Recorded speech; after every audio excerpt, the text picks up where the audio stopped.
I do have actually a question for you that I was confused about. And if you don't know the answer, Ernest, maybe one of our viewers can write in the comments, please, to help us understand. I probably just missed this. So my question is, so as the party enters, they know they're going to be fighting monsters.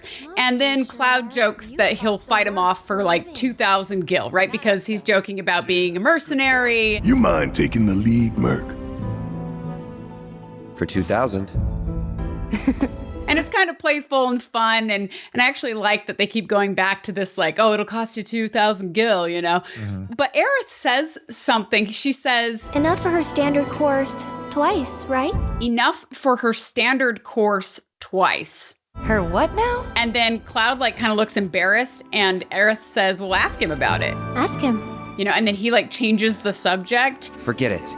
You guys need to focus.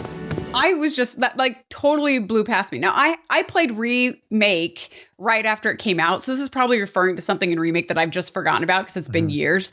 But enough for her standard course twice. Like, what is she it feels like she's trying to tease him or something. Is she talking about the hand massage lady or something? Like I don't know what that was from. Do you know? Did that make sense to you?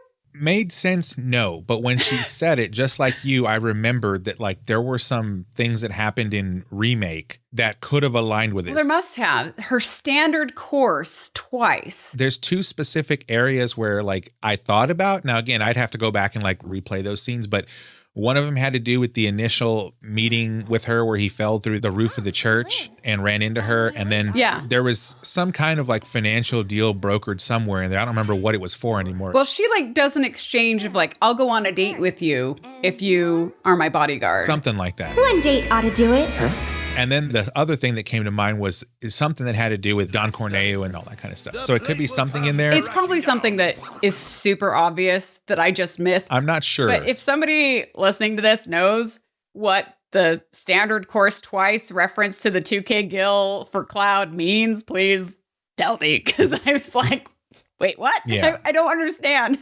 Does that make me a dumbass? I mean, the demeanor was fun. The back and forth was playful. I like that they're embarrassing Cloud over how stingy he was right up front when they were all business, you know what I mean? And now they're building camaraderie. So I liked that. For me, it was also like this like awkward love triangle they have going on. Oh, yeah. And like her trying to kind of flirt with him a little bit too. Embarrass him, but also poke Tifa a little bit.